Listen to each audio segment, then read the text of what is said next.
ಸುದ್ದಿಗೆ ಕೇಳುತ್ತ ಬುದ್ಧಿಗೆ ಕೆತ್ತಿದೆ ಗದ್ದಿಗೆಗಾಗಿ ಹೋರಾಟ.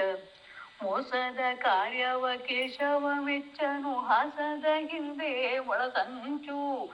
ಕಾರಣವಿಲ್ಲದೆ ಮಾರಾಟ ಮಾಡುವ ನೀರಸ ಬದುಕು ಖಳನದು. ಕೊಲೆಗಾರ ಯಾವತ್ತು ಕೊಲೆಗಿಂತ ಕಡೆಯವ ಕಳೆಯುತ್ತ ಬಾಳ ಸುಖವಿಲ್ಲ.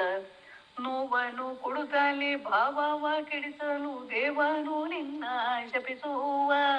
ಹಣಕ್ಕಾಗಿ ಕದಿಯಲು ಹೆಣದಂತೆ ನೀನಿಗೆ ಗುಣವನ್ನು ಕಳೆದ ದುರ್ಗುಣಿ. ಮತಗಳ ನೆಪದಲ್ಲಿ ಮತಿಹೀನನಾಗುತ್ತ ಮತಿಗೇಡಿ ನರನು ಸತ್ತಂತೆ. ದೇವನ ನೆನೆಯದೆ ಹಾವಿನ ವಿಷ ತುಂಬಿ ಸಾವವ ನೀನು ನೀಚನು. ದಾಸಗೆ ಭಯವಿಲ್ಲ ವಾಸಕ್ಕೆ ಮನೆಯಿಲ್ಲ ಹಾಸವು ಮಗದಿ ಸಂಪದ. ಹಾಸವು ಮಗದಿ ಸಂಪದ.